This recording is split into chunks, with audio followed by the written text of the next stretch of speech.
Om Sahana Bhavatu Sahana Bhunaktu Saha Viryam Karavavahe Tejasvina Vaditamasu Ma Vidvishavahe.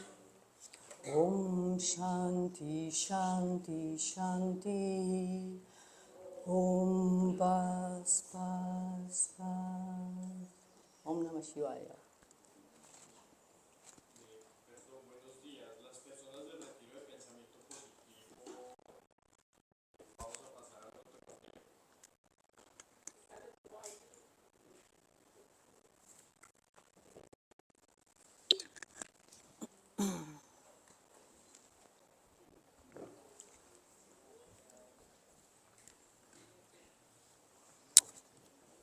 Voy a hacer un repaso de lo que hemos estado estudiando esta semana en las prácticas de canto, para que las personas que pudieron asistir hagan como una recapitulación y se lo lleven un poco más firme. Y para quienes no pudieron asistir y los online se enteren de que estuvimos estudiando y discutiendo. El tema es el canto desde la perspectiva del yoga. Y la primera pregunta que nos hicimos para comenzar la discusión fue: ¿para qué cantamos los yogis y las yoginis? Tal vez alguien que estuvo en ese día se acuerda qué dijimos sobre eso.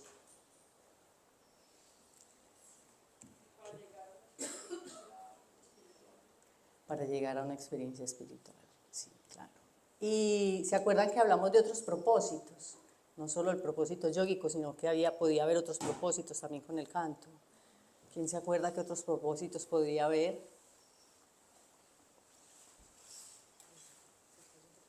Diversión. Diversión, por supuesto. ¿Qué más?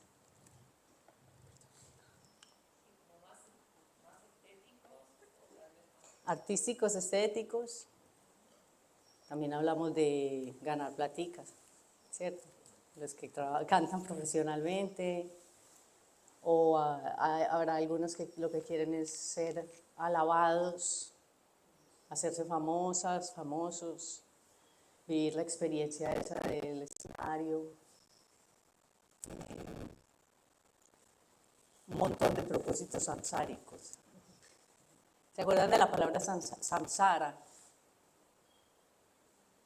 ¿Quién se atreve a dar una definición de samsara?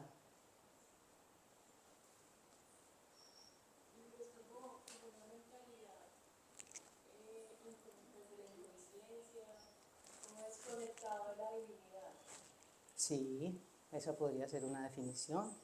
Una mentalidad que está como desconectada de la divinidad. ¿Algo más?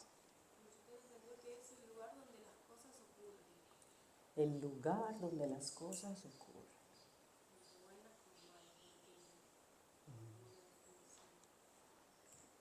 Yo lo veo más como ese círculo espiralado que a veces cuesta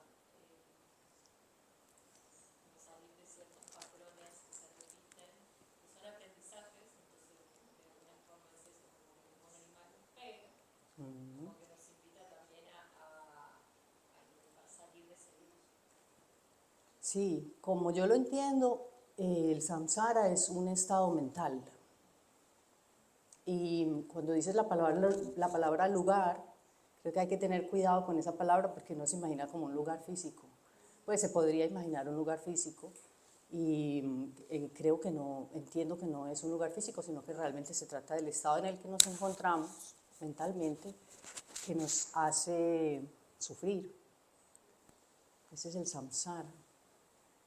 Y nos ata, nos restringe, nos constriñe. Nirmala cada rato menciona una definición de la que dice el Swami de ella, que es samsara full of pain, samsara lleno de dolor o de sufrimiento.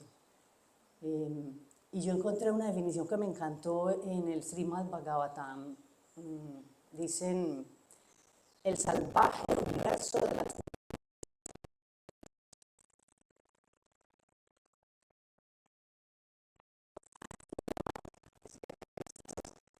el salvaje universo de las 1000 esclavitudes que están aquí, bueno, en la mente, ¿cierto?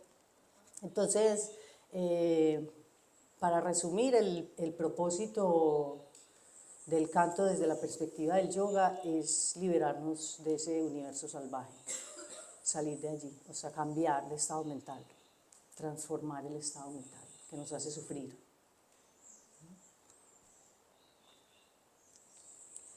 Una lecturita rápida, voy a repetirla, ya se las leía a las chicas de la práctica de canto, pero para usar las palabras de los swamis, que me parece que es muy potente. Este es Swami Venkatesananda, un discípulo de Shivananda, en el libro que se llama Shivananda Yoga. Voy a traducir un parrafito corto. Él está hablando de lo que decía Shivananda sobre cómo cantar, el propósito del canto. Dice, él solía decir que cuando cantas kirtans, pues los cantos hindúes devocionales, debes sentarte con los ojos cerrados, sintiendo que le estás cantando a Brahman y no para entretener a una audiencia. La imagen que Shivananda nos recomendaba era como la de una imagen muy popular que pueden haber visto de surdas. ¿Quién ha oído hablar de surdas aquí? Las del curso ya oyeron hablar de surdas. Ya se les olvidó. De martes a viernes, borrón y cuenta nueva. Surdas es un personaje histórico, mitológico, hindú, que se la pasa cantando y se le atribuye la composición de un montón de kirtans. Y traje la imagen, la voy a pasar para que la roten, para que las de canto recuerden a surdas. Vayan mirando. Y ahí en la imagen está surdas con su cascabelito y al frente está el pequeño Krishna, mirándolo así, todo encantado, cantar. Entonces es como la imagen que proponía Shivananda. Imagínate, pues Krishna es una representación de Brahman, ¿cierto? Una metáfora, una de las tantas metáforas que representa a Brahman. Entonces ahí está surdas imaginándose con los ojos cerrados, pero porque además surdas es ciego. O sea, surdas no tiene que cerrar los ojos, él ya es ciego por naturaleza. Está cantándole ahí y sintiendo que Krishna está enfrente de él o que Brahman está enfrente de él, y a eso es a lo que le está cantando. Entonces, una imagen como de surdas cantándole al pequeño Krishna, sentado frente a él, escuchándole. Cuando cantas así, ya no estás preocupada o preocupado por tu voz, la condición de tu garganta o tu experticia cantando, sino que estás cantando con devoción. Y aquí aparece la palabra devoción. A mí me gusta, cada vez que pienso en esa palabra, recordar o aclarar una definición de esa palabra. Lo hicimos el primer día también de la práctica, porque en el lenguaje que me tocó a mí vivir, el lenguaje cristiano, hay algunas palabras que me confunden mucho y que a veces veo que son problemáticas. Y creo que la palabra devoción a veces se asocia como con una fe ciega o puede incluso como con creencias supersticiosas. Entonces, para mí, y como yo la propongo, es una definición que les conté a las chicas que la encontré en un diccionario, que simplemente sentir una admiración profunda.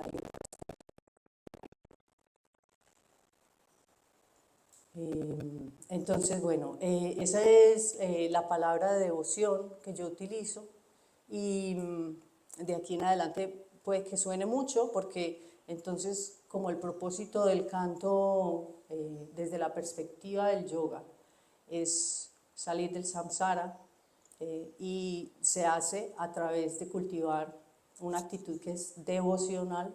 Entonces esa palabra va a estar en el tema del kirtan y de los cantos yógicos muy frecuentemente. Y entonces, bueno, ¿eso era para qué? Pero antes de decir para qué, se me volvió a olvidar como el primer día. Les dije a las chicas que yo pienso que, y a los chicos les digo hoy, que yo pienso que esto aplica no solo para el canto, sino también para la danza. Porque realmente esto es una perspectiva, es un lugar desde el cual me posiciono para hacer algo. Y entonces yo puedo ubicarme en esta perspectiva para hacer cualquier cosa, realmente. Entonces, además, creo que aplica para cualquier forma de danza y para cualquier forma de arte y para las actividades de la vida cotidiana, ¿cierto? Entonces, ahora la pregunta es, ¿por qué? ¿Por qué se inventó alguien esto? ¿Por qué existe esta tecnología? ¿Qué creen? Pues es una deducción realmente muy sencilla, porque ya lo dije, prácticamente ya lo dije. La respuesta está en el personaje mitológico de Surdas. ¿Por qué se le ocurre a la humanidad inventar esto? Porque Surdas, que es una metáfora de nosotros mismos,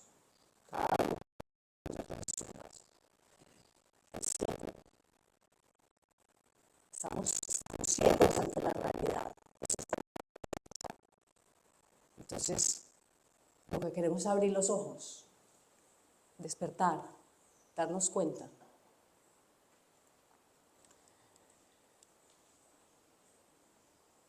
Y luego, ¿cómo? Entonces, bueno, ¿cómo lo hago?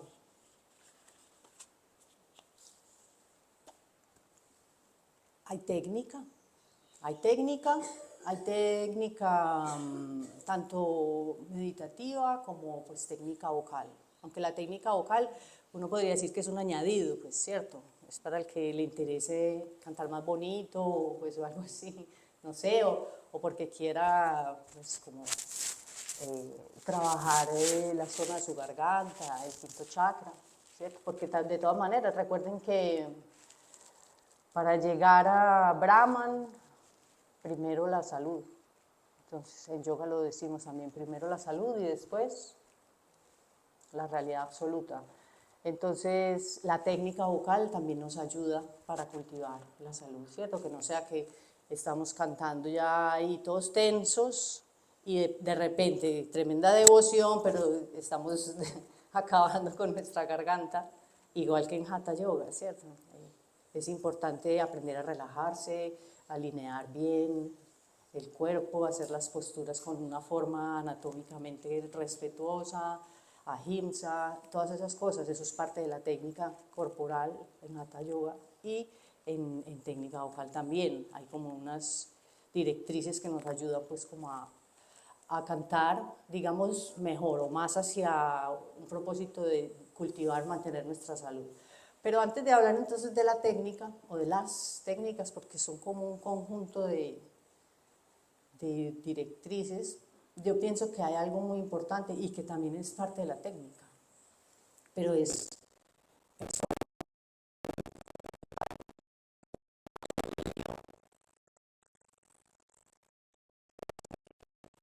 una técnica que yo pienso que es necesaria preliminar a hacer la práctica del canto.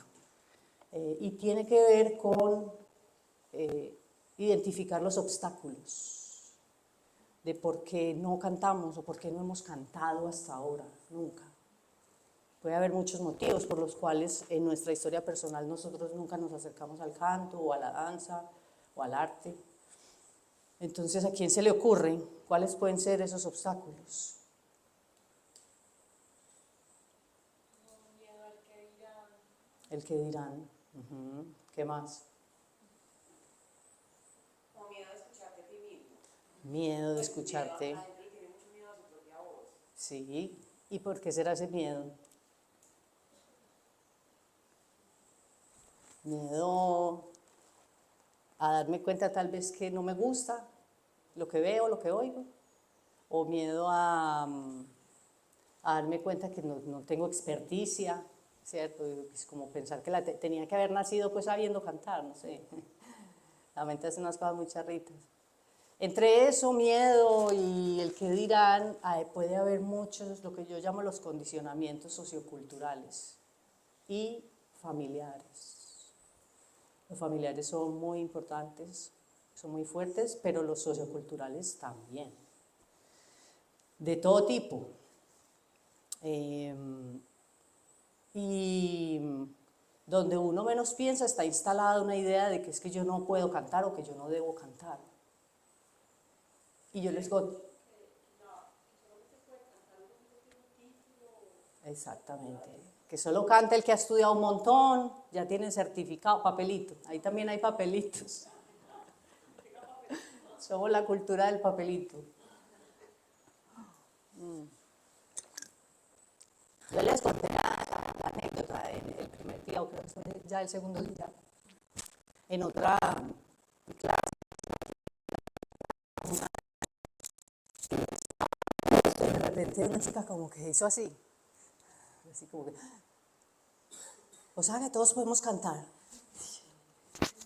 Y yo me quedé mirándola como, ¿por qué? O sea, ¿por qué diablos alguien tiene en la mente que no puede cantar o que no debe cantar, ¿cierto? Y hablamos también de la idea que tenemos en nuestra sociedad antioqueña, colombiana, incluso latinoamericana, de lo que es un artista, de lo que es el arte, la estigmatización, el miedo a hacer algo que se sale de los parámetros y de los cánones, pues como de la sobrevivencia de la sociedad, ¿cierto? Ignorando que son cosas que antes nos pueden ayudar a sobrevivir mejor, porque preservan nuestra salud, cultivan nuestra salud.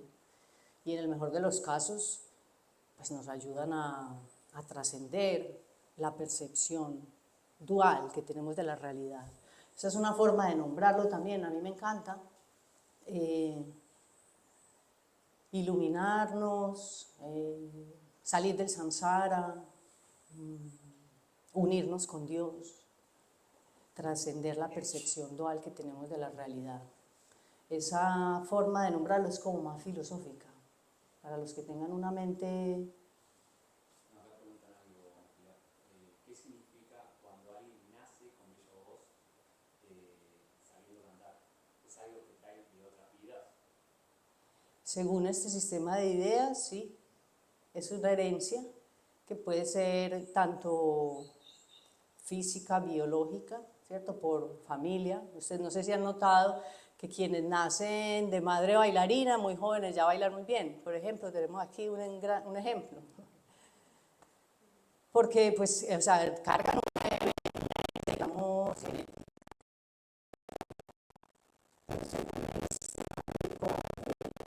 también recibimos una herencia y además tenemos un historial kármico que es propio de cada uno, en el que puede haber una memoria ya de algún oficio o alguna práctica. Entonces, podría ser que viene de otra vida, sí. También puede ser de las circunstancias específicas del momento del nacimiento y ese primer proceso, ¿cierto? Que contribuye pues a que la persona tenga eso que llamamos talento. Llaman talento, como que con mucha facilidad lo hace o como pareciera que ya lo sabe hacer. Entonces, yo creo que no es solo una cosa, yo creo que influyen varias cosas, pueden ser varias cosas. Entonces estábamos hablando de los condicionamientos socioculturales y mencionamos miedo, el que dirán, bueno, timidez, por ejemplo, diferentes rasgos de la personalidad, ¿cierto? Ideas preconcebidas acerca de cómo debe ser el resultado, también cómo debe ser quien me enseña, cómo debería ser el proceso. Entonces yo me imagino, esto tiene que ser así, así, no, me voy a meter a clases y en un mes ya voy a estar cantando muy bien. Eso sí que pasa. Y al mes, frustración, abandono, por una idea preconcebida, una expectativa también, un deseo de tener algo. Entonces, por ejemplo, respecto de esta idea de expectativa de los resultados, yo les decía que por mi experiencia, porque yo soy, digamos, artista de profesión o de oficio, fui muchos años, es muy importante uno aprender a disfrutar el proceso del aprendizaje, del desarrollo. No estar como con esas expectativas de cómo va a ser el resultado es a largo plazo. O sea, uno lo ve, uno lo siente día a día cuando practica. Y cada día, si uno es atento, uno se puede dar cuenta de que cada día uno avanza así como 1 milímetro o como medio milímetro, pues es una cosa así, pero uno sí avanza.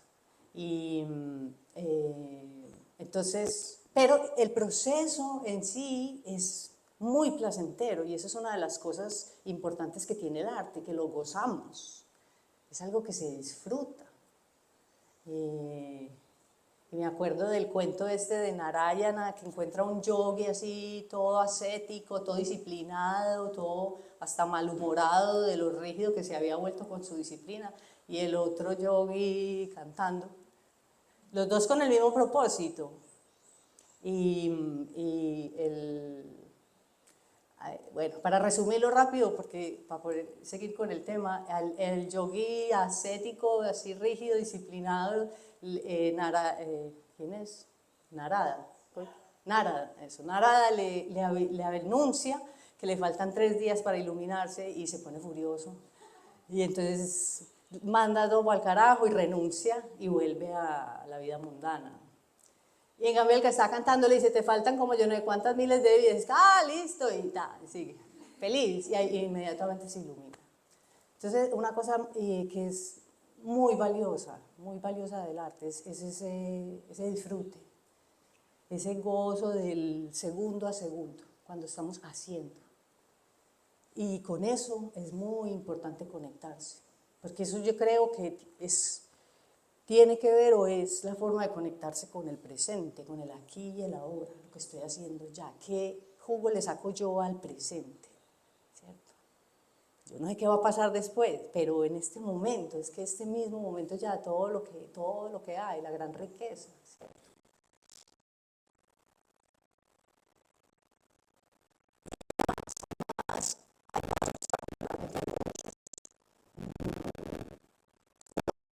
Importante también es como ignorar cómo empezar, cómo hacerlo,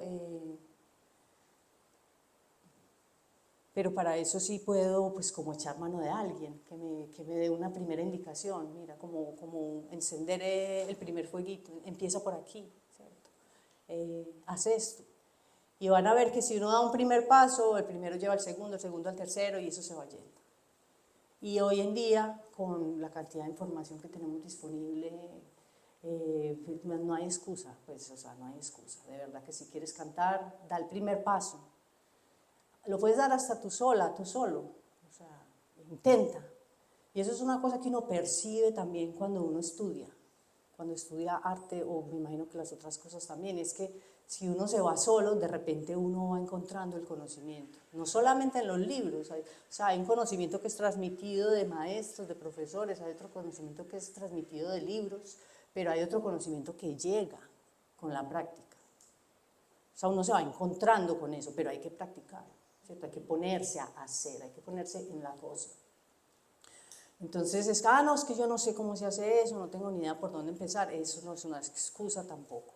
O sea, realmente ahí es la mente como evadiendo, de pronto protegiéndose por alguna idea de estas preconcebidas o de alguno de estos prejuicios o condicionamiento sociocultural que estábamos mencionando ahorita.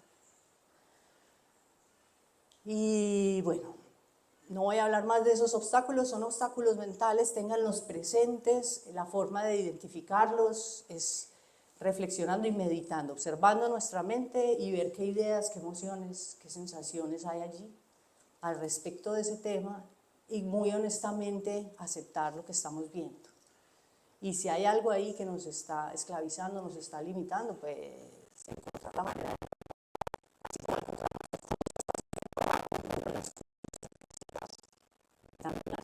de igual de cantidades de otras partes de las cosas. Como dice que el que no quiere, ¿cómo es el qué? No, no era esa. El que quiere encuentra medios, el que no quiere encuentra justificaciones. Bueno, voy a hablarles entonces un poquito ahora sí de la técnica. Voy a empezar por la técnica vocal rápidamente, no es complicado. En técnica vocal reconocemos como 5 aspectos principales para cantar que debemos estudiar, practicar, cultivar. El primero de ellos es la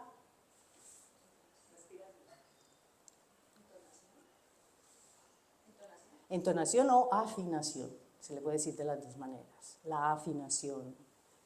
La respiración también es muy importante, es la que sigue. Pero la primera es la afinación, porque es la que hace que la cosa se vuelva una experiencia musical, ¿cierto? Si no hay afinación, pues puede ser declamación o puede ser otra cosa, pero para que sea una experiencia musical es importante estudiar y desarrollar nuestra capacidad de afinar, de dar los tonos correctos. Y para ello se utiliza ¿cuál órgano del cuerpo principalmente? Ya lo señalé. ¿El qué? El oído, exactamente. Entonces cantar no es solamente de acá. O sea, cantar, ya lo hemos dicho también, es con todo el cuerpo, pero hay unas partes que tienen como un protagonismo. Y principalmente es una relación entre el oído y el aparato vocal de fonación. Y cuando estamos intentando afinar, lo que dijimos es que debemos dirigir nuestra atención en 2 direcciones. ¿Cuáles son?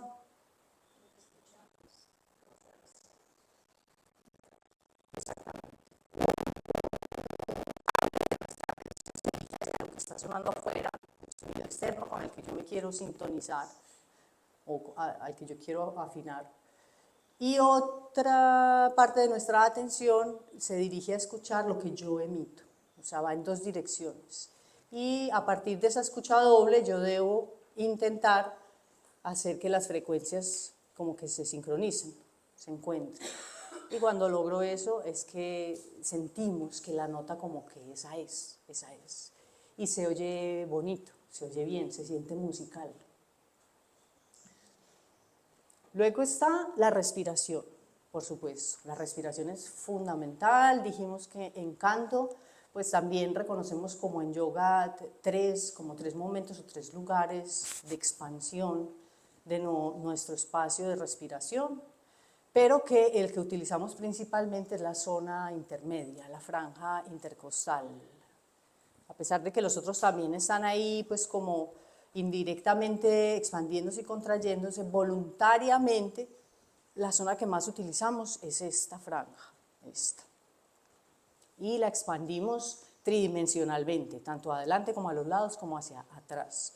Y eso es algo que en general las personas que no cantan, es una zona que suelen tener como dormidita, contraidita. O sea, en la cultura en la que vivimos, parece que por el estrés y por nuestro modo de vida nos hemos ido como yendo hacia respirar mucho con el pecho y con la parte alta del tronco.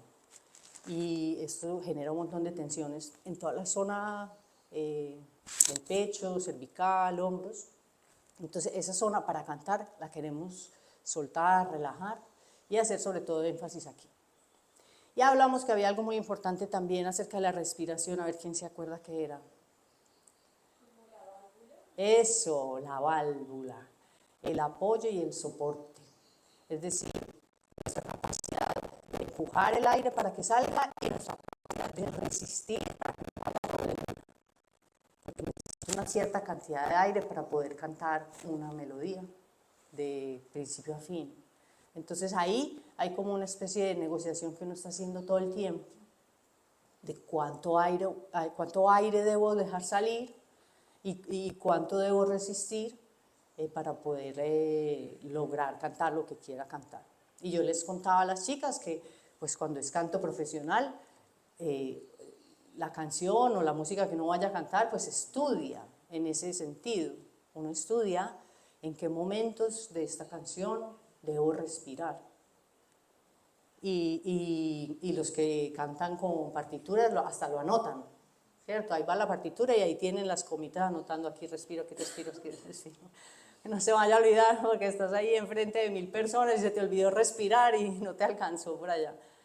Entonces, eso es parte de la técnica, ¿cierto? Es parte de la técnica y yo creo que en el caso del canto yógico es importante tener en cuenta, igual que en Hatha, que no lleguemos como a los extremos del 100% de nuestro esfuerzo, sino que lleguemos a un 70, un 80% sin mucho. Porque cuando llegamos al 100% del esfuerzo ya empezamos a crear tensiones innecesarias, inútiles y que van a empezar a crear problemas que te pueden afectar con la repetición. Entonces, la respiración, hasta 3/4 partes de nuestra capacidad, como hacemos cuando vamos a hacer retenkumbhaka, retenciones, e intentar entonces hay que poner atención también a eso, que no se nos acabe el aire para que no estemos así todos tensos, porque ya me falta todavía 3 partes de la frase y el aire se me está acabando, y eso, ¿cierto? Lo dijimos también el otro día. Y además después tengo que hacer así, musicalmente tampoco queremos eso, ¿cierto? Entonces, respiración, apoyo, soporte, y luego está afinación, respiración, la fonación. La fonación es la emisión de la voz propiamente dicha, que se hace principalmente con esta zona del cuerpo, ¿cierto? Y yo les explicaba a las chicas que en cuanto a la fonación es muy importante entender una cosa que se llama el rango vocal. Pues yo pienso que es muy importante entenderlo, aunque hay personas que tienen rangos vocales muy amplios. El rango vocal es como si fuera la flexibilidad, pero de la voz. Y no solo la flexibilidad, sino el lugar en el que se encuentra mi capacidad de emitir tonos musicales en el espectro total de los tonos que podemos emitir los seres humanos. Entonces digamos que si los seres humanos podemos emitir el tono más grave por aquí, por ejemplo yo,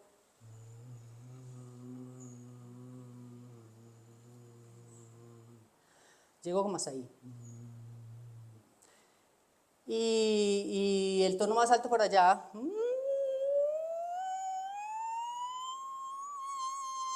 yo llego por ahí. Pero yo tengo un rango vocal muy estrechito. Pero los seres humanos tenemos un rango. Los hombres suelen poder emitir sonidos más bajos, más graves, las mujeres sonidos más agudos, más altos. Y cada persona, cada ser humano se ubica en un lugar de ese espectro. O sea, no sé, yo digamos que voy de aquí a acá y tú puedes ir de aquí a acá y una mujer así con una voz bien aguda, pues vas por aquí. Entonces, las canciones que cantamos es importante cantarlas dentro del rango vocal. Cantar fuera de nuestro rango vocal. Y nos parece que no, abandono. Entonces, ¿qué pasa? Que si me pongo a buscar canciones de YouTube y quiero cantar sobre ellas, y son cantantes profesionales, de pronto me encuentro justo con una o con uno que tiene un rango muy diferente al mío. Y entonces intento y no me sale. O los karaokes, que son maravillosos, pero si están en un rango que no te corresponde, tampoco te vas a sentir cómoda o cómodo. O sea, va a ser muy difícil. Entonces, por eso las personas que cantamos solemos tener un instrumento armónico acompañante. Yo, por ejemplo, utilizo el ukelele, pero muchas personas utilizan teclados, el armonio, ¿cierto? Porque cuando uno ya tiene el instrumento, entonces uno escoge en qué tono cantar. Y uno puede modificar el tono de lo que uno está cantando, uno se lo puede aprender en otro tono, si es que uno te lo enseñó otra persona que lo canta en otro tono, y tú lo subes o lo bajas de acuerdo a tus necesidades y a tus capacidades, ¿cierto? Lo de tener un instrumento acompañante es algo que cuesta más trabajo, sí, pero no es imposible tampoco, ¿cierto? Y ya hoy en día también con la cantidad de programas que hay, de software, yo me imagino que debe ser fácil cambiar de tono los karaokes, o sea, si acaso uno quiere intentar con videos, así. Pero para empezar, entender eso, ¿cierto? Que eso no se vuelva un obstáculo, que eso no me haga pensar que yo no puedo cantar, porque de pronto no, cuidado, es que estás intentando cantar en un rango que no es el tuyo. Busca tu rango. Y además de eso, que mientras más fácil te quede, porque estás en tu rango, más te vas a poder relajar y más te vas a poder enfocar en la técnica meditativa, porque ya vamos a ver que esto combina la técnica vocal con la técnica meditativa. Entonces íbamos en afinación, respiración, fonación, que es la colocación. La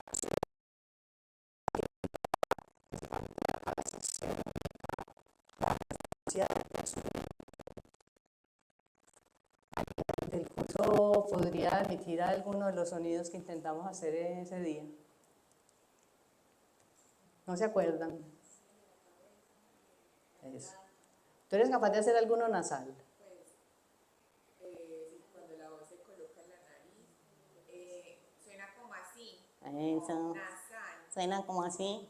No puede haber donde la encontraré otra mujer.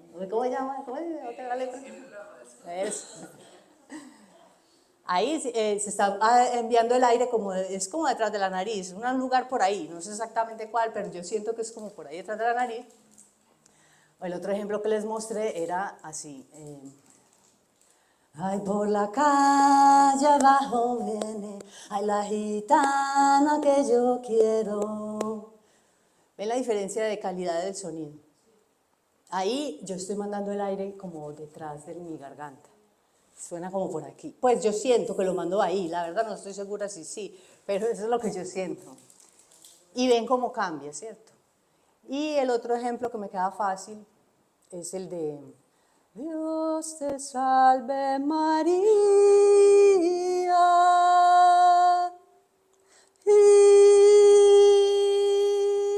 Me iluminé. Yo no sé, yo lo siento que es como hacia el cráneo, o sea, el sonido como para arriba, incluso un poco acá también. Entonces, cuando uno está cantando, el aire, involuntariamente ya él se dirige hacia algún lugar de la cabeza. Y eso es lo que hacen nuestros diferentes timbres de voz.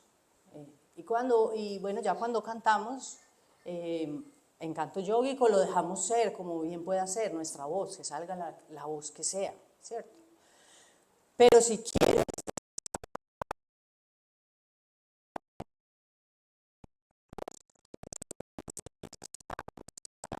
empezar a estudiar e intentar hacer esas diferentes colocaciones. Eso se logra como intentando imitar otras personas, la voz, ¿cierto? Como los humoristas que imitan voces, ellos son artistas de eso, de cambiar la colocación y la fonación. Saben cuál colocación y cuál fonación tienen que hacer para que suene igual que tal persona. Y eso lo podemos hacer todos. Yo no creo que sea tan fácil, pero pues a mí me cuesta un montón. Pero si lo puede hacer un ser humano, lo podemos hacer todos. Bueno, eso es la colocación. Después de la colocación, ¿cómo es? Afinación, respiración, fonación, colocación. Ya desarrollar un proyecto artístico o un proyecto estético. Eso sería sobre todo en el caso de la técnica vocal, ¿cierto? En el caso, pues como de la perspectiva yógica, pues si me interesa, si no, no es necesario. Pero miren a Krishna Das, pues en lo que va. Krishna Das, para los que no lo conocen, es como una rock star del kirtan en el planeta. Eso va por el mundo y esos son unos conciertos con miles de personas. Y ya tiene su sello artístico, pues, o sea, es una música inconfundible. Y eso, que sea inconfundible, es su trabajo de desarrollo del proyecto artístico, ¿cierto? Es su timbre de voz, es los instrumentos que utiliza, el ensamble musical que lo acompaña, el tipo de kirtans que escoge, cómo los construye. Eso, si uno canta mucho, empieza a pasar. O sea, no hay que ni que pensarlo mucho, eso empieza a pasar solo. Como yo les decía, un paso sigue al otro, un paso sigue al otro. Eso va pasando. O si lo quieres acelerar, voluntariamente lo puedes estudiar, ¿cierto? Y construir. Entonces, 5 aspectos principales de la técnica vocal, repito. Afinación, proyecto artístico, estético. Y en cuanto a la técnica meditativa, yo pienso que básicamente son 2 cosas que ya conocemos los que estamos familiarizados con la meditación. La primera es, por supuesto, estar en constante observación de los movimientos mentales, ¿cierto? Mientras voy cantando, tengo que escuchar el sonido de afuera, tengo que escuchar el sonido que yo emito, tengo que controlar el apoyo, tengo que poner la colocación que quiero o dejarlo ser, relajar la garganta, relajar toda esta zona y además atender a los movimientos mentales. ¿Qué está haciendo mi mente mientras estoy cantando? Estoy pensando que fulanita me está observando, entonces, ay, ¿será que me desanimé porque habrá hecho esa cara? ¿Qué está haciendo mi mente, cierto? Entonces, la idea es simplemente la misma de la meditación, es construir una imagen o una sensación o un sentimiento, una emoción, que la principal es que sea devocional, ¿cierto? De admiración y de respeto, muy profundo, por algo. Yo, por ejemplo, pienso en Brahman, en el infinito, así como la imagen que les dije al principio de la meditación. Me imagino el infinito, incluida la naturaleza del planeta Tierra, todo eso. Pero cada cual puede escoger su imagen devocional, ¿cierto? Entonces, se escoge una imagen y cuando estás cantando intentas, además de atender a todo eso que estás atendiendo, atender también, o sea, enfocar tu atención en esa imagen, esa idea, esa sensación, en esa percepción de la realidad. Son muchas cosas al mismo tiempo realmente, pues para la mente. Pero justamente eso es el intento meditativo, expandir la mente, ¿cierto? Y también enfocarla, tratar de dejarla en un solo punto.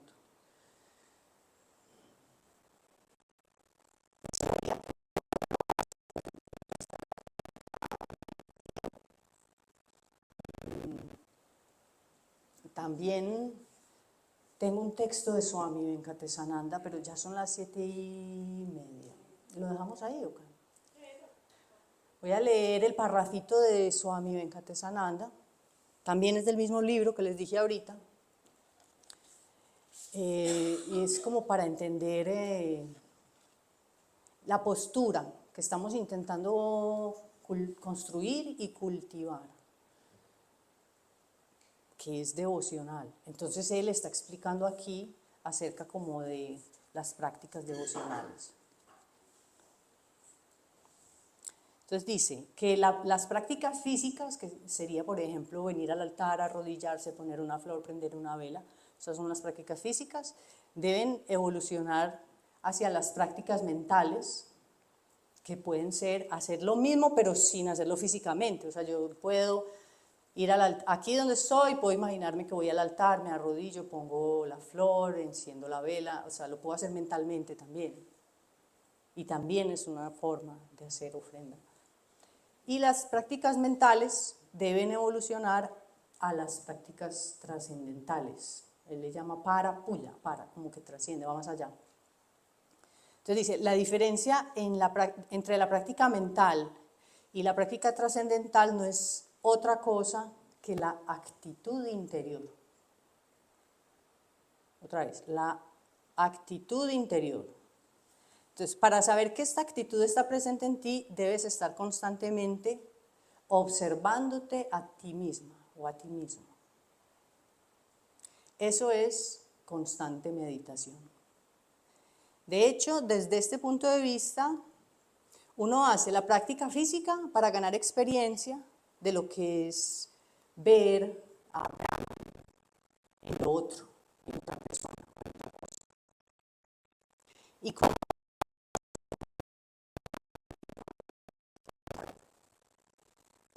por ejemplo, si vas al templo, cuando estás haciendo la ofrenda, ahí vas a tener seguramente una sensación interior, un sentimiento.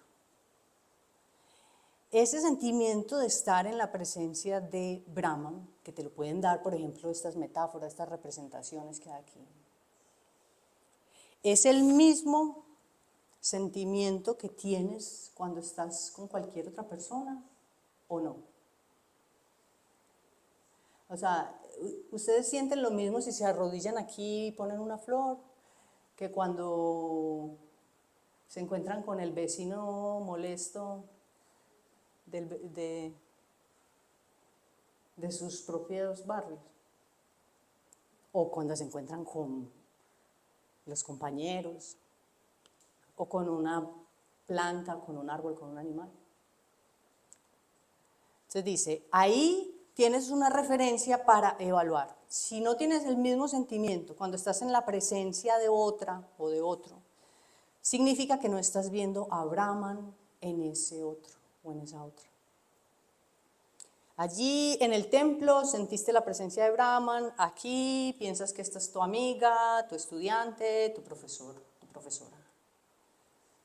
Y aquí viene la clave, dice, es el ego el que reacciona de manera diferente.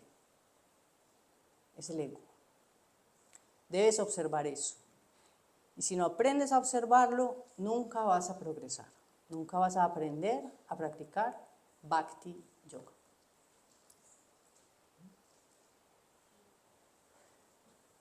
Bhakti Yoga, por si alguien no está familiarizado con los términos, es el camino de la devoción y el kirtan es una de las maneras principales de practicar por ese camino.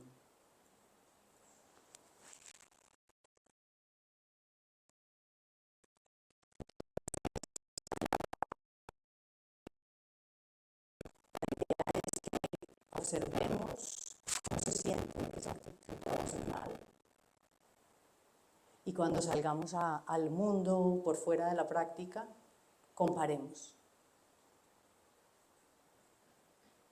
Y ahí darnos cuenta de cuál es realmente nuestra postura hacia la realidad, y hacia los otros y hacia las otras. ¿Se entiende? Pues eso es lo que yo entiendo.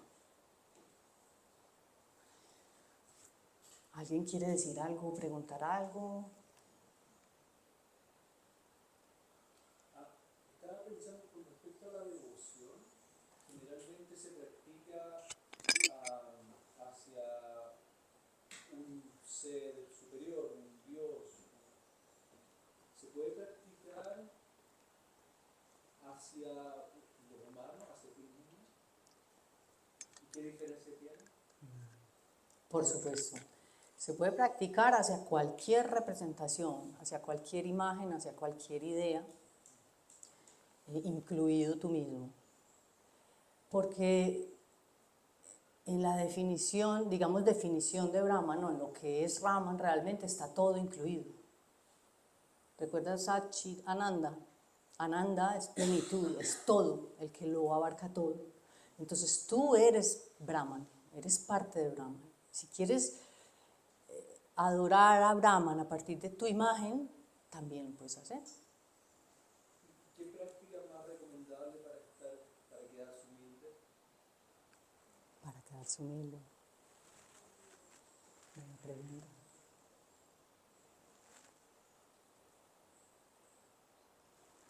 Se me está ocurriendo una idea, pero ¿alguien tiene alguna idea? Para cultivar la humildad. ¿Qué práctica es recomendable para cultivar la humildad?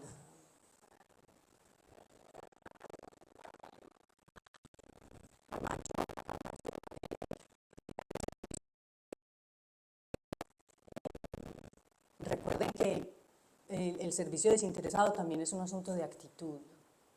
No es tanto que yo no cobre por mi trabajo, porque eso lo interpreta mucha gente así. Y por ahí se van unas ideas muy loquitas. Es la actitud con la que lo estoy haciendo. Yo hago lo mejor, doy lo mejor de mí y que pase lo que tenga que pasar. E intento no identificarme con esa acción. O sea, como que no soy yo quien está haciendo. También al mismo tiempo otra vez es Brahman el que es quien está haciendo. Te puede ayudar tal vez a identificar el ego y empezarlo como a sacudir un poco, ¿sí? Pero para la humildad yo pienso que todo lo que nos ayude a ver el ego, todo lo que nos ayude a ver el ego, que no es fácil. Por eso era como que estaba pensando, porque si alabamos a una divinidad, que esa divinidad somos parte de, y el poder separarse, o sea, la práctica, yo creo que cuando uno lo pone fuera de uno, es más fácil mantenerse humilde que cuando uno lo proyecta en uno. Sí, entiendo perfectamente lo que dices. Es como que hubiera una contradicción en las imágenes, ¿cierto? ¿Cómo puedo estar adorando a Brahman si me estoy adorando a mí mismo y yo pienso que yo soy tal persona con tal nombre, con tal historia, con tales características? Es un poco raro, pero recuerdo alguna vez una respuesta cercana sobre esa contradicción de la práctica, de las prácticas meditativas, que decía que las tecnologías védicas utilizan la dualidad para llegar a la unidad. Es decir, mientras tú te estás todavía imaginándote a ti mismo separado de la totalidad, estás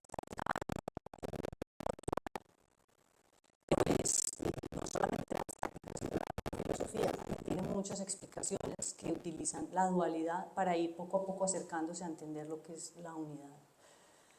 Entonces, mientras no sientas que percibes la realidad total como una unidad, tal vez sea mejor que tengas una imagen devocional externa. Y poco a poco creo yo, puede ir llegando la idea de que te veneres a ti mismo sin caer en egocentrismo, egoísmo mundano, samsárico, humano. Sí, te respondo. Sí. La postura del niño. La postura del niño. Balasana, la postura del niño. Sí, arrodillarse.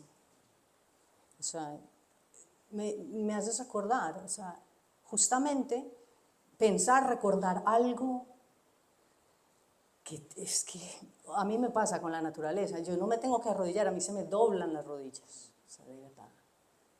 Entonces, si encuentras algo que admiras y respetas profundamente, la humildad va a llegar. O sea, porque es que, o sea, es que esto no es nada, ¿cierto? Esto es al lado de lo que yo estoy viendo.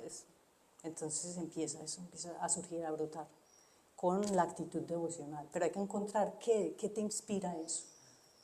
¿Eh? Devoción. Sí, entonces gracias a todas y a todos. Cerramos. Ay, anuncios de los anuncios. Primero de noviembre, profesorado de yoga básico. Sí, ya. Sí.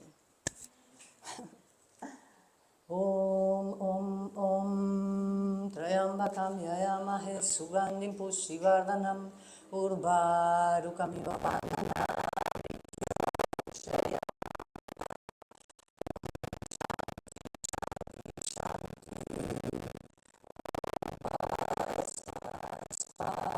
Bolo Sadhguru Swami Shivananda Maharaj Ki Jai. Bolo Shri Guru Swami Vishnudevananda Maharaj Ki Jai. Gracias infinitas. Hari Om Tat Sat.